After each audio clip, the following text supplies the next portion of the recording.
Hi. So I guess I'm live. It says that I'm live, so I guess I'm live. So I'm going to just talk and give this a try. I'm hoping that this goes well. Okay, so I need to put this down, put this up, and leave it alone. Okay. I wanted to talk to you today about love.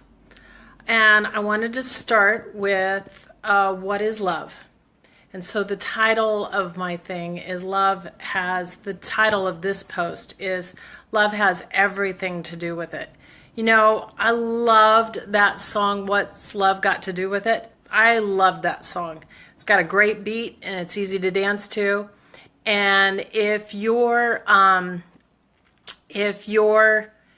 in my generation, then you know what it's got a great beat and it's easy to dance to is about. American Bandstand. Right, yeah.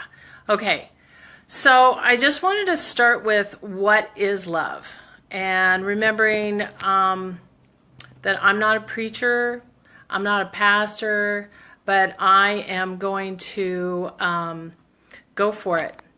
So love is patient, love is kind, love does not envy, does not boast, is not proud, it does not dishonor others, it is not self-seeking, it is not easily angered. Ooh, it keeps no record of wrongs.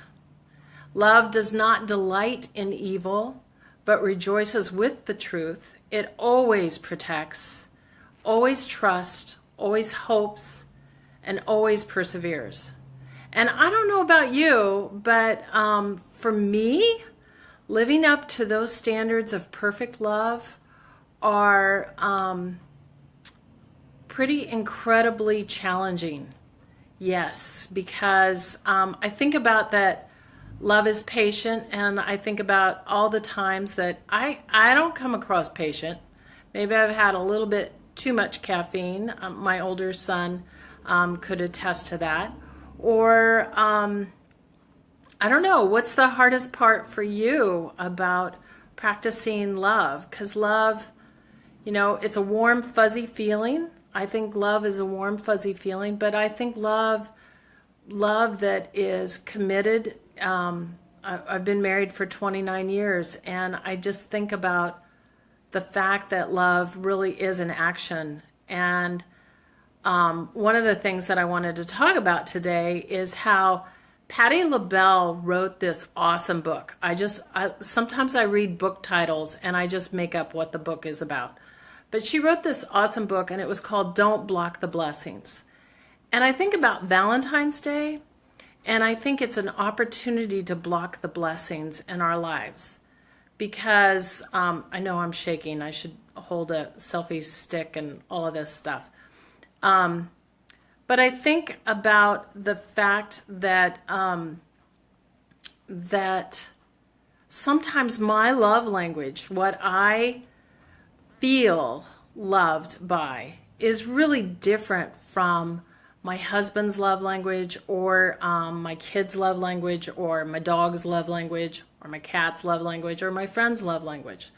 So if I went by what I feel, then I might spend 29 years thinking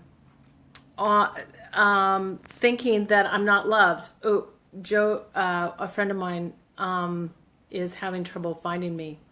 So I'm going to put this so that she finds me. Okay, but if I went, like Patti LaBelle says, don't block the blessings. If I went by what I feel, by what my love language is, then I might think from my husband that I'm not loved, or I might think from my friends that I'm not loved. I really appreciate, I love quality time. I had all my friends who spend quality time with me. I just soak it up. There's one of my friends that lives in Colorado, and I would fly to her place and hang out with her, and she would fly to my place and hang out with me. And I felt so loved by her. And it would be just making projects with her, and I would feel loved by her. And I think that she would feel loved by me. So like Gary Chapman wrote this book, and I'd love to hear from you guys, what makes you feel loved. But then again, if you don't get those things, it's like Patti LaBelle's book, Don't Block the Blessings. If I don't get, if my husband decides to give me small gifts of appreciation, right? Or he gives me words of affirmation, but that's not my love language. Maybe my love language is quality time. I might have the feeling that he doesn't love me. And that's not true. That's not true. That's kind of, hate to use the word, but it's a kind of a narcissistic way to look at love. Because really, I might have to look at how he loves. I might have to look at how other people try to love me and not block the blessing of expectations and accept how they do love and accept that they may love in a brilliant and sacrificial and phenomenal way. You know what? So think about it. Think about like what makes you feel loved, and then think about like people in your life who really love you. You might not feel it all the time, but you know that they love you. So when I think about, so Gary Chapman writes about the five love languages that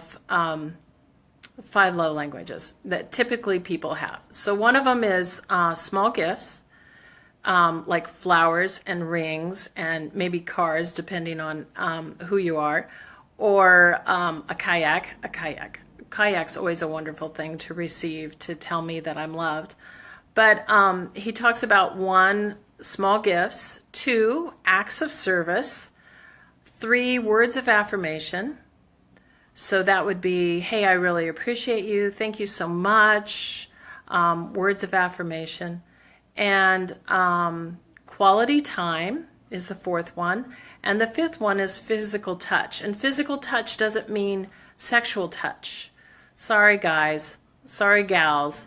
Although that's really, really wonderful, and we all love that. But physical touch is just that. It can be that holding your hand. It can be that pat on the shoulder. It can be that hug that you just know somebody's encouraging you or trying to encourage you. Today, I came across somebody in my life that I love dearly, and I just felt like they were having a bad day, that they weren't feeling like, actually they said, I'm not feeling it today. And I just held them and I just hugged them because I thought, I know my love language isn't necessarily a hug, but their love language is a hug.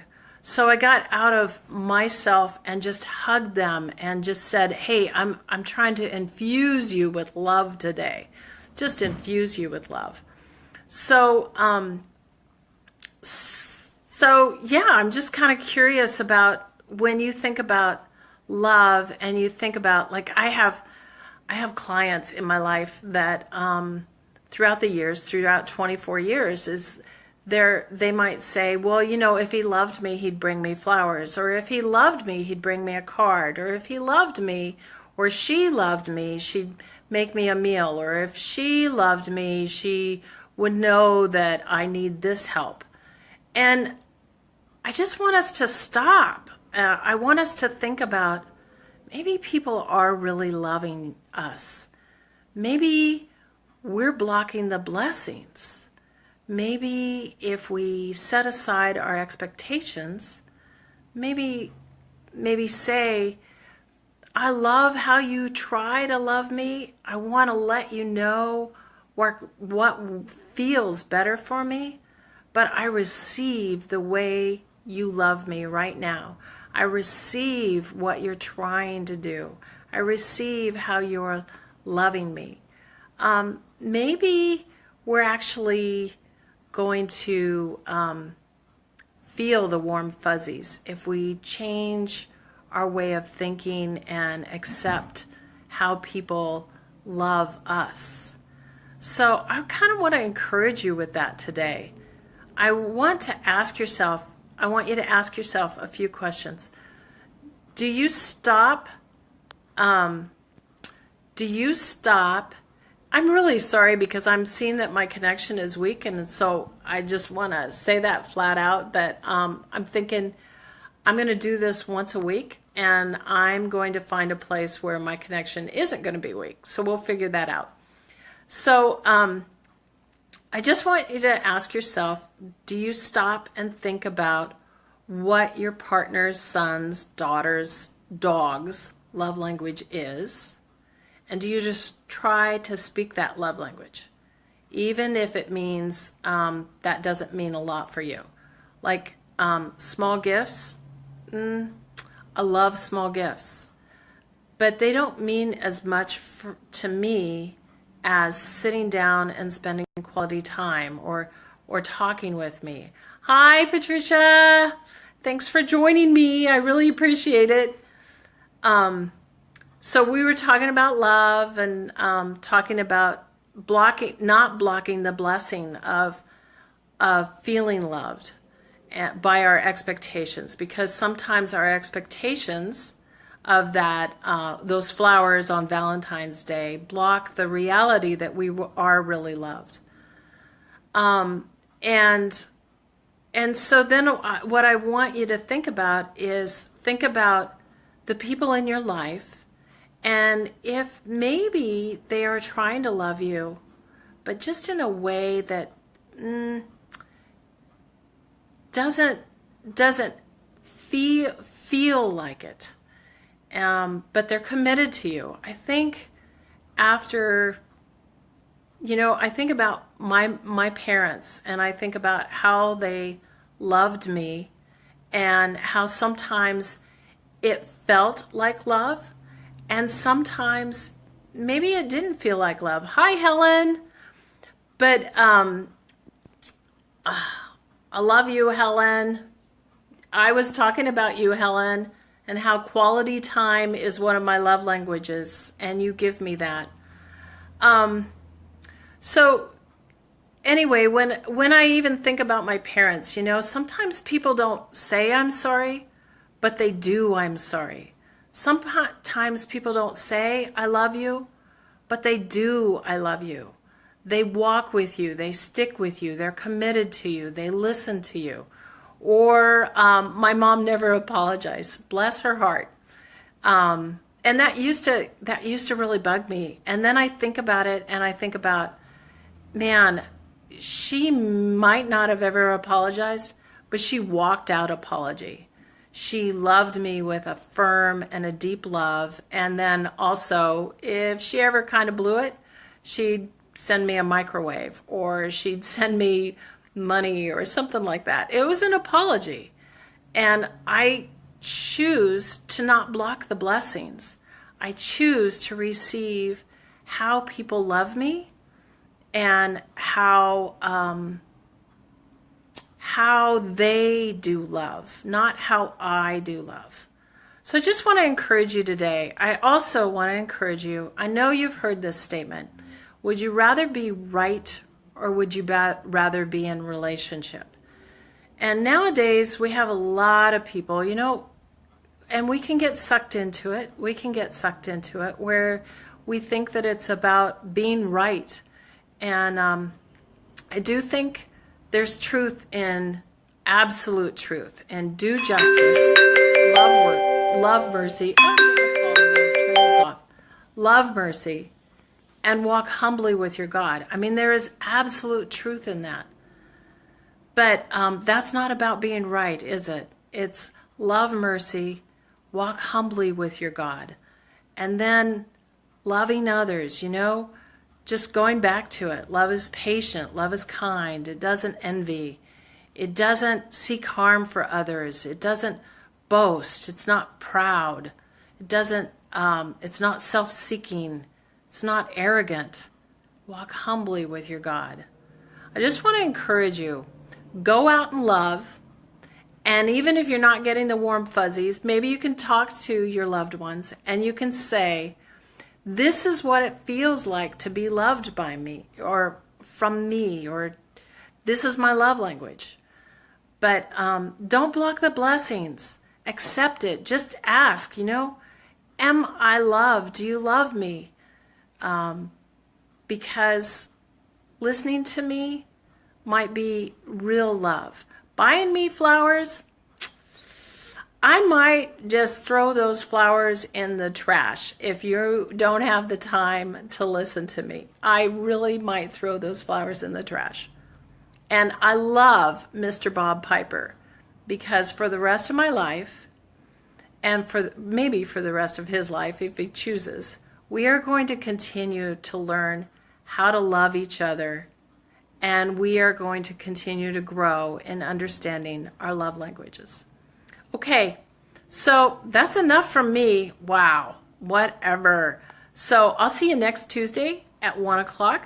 I'm going to do this once a week, no matter what. Okay, thanks. Bye.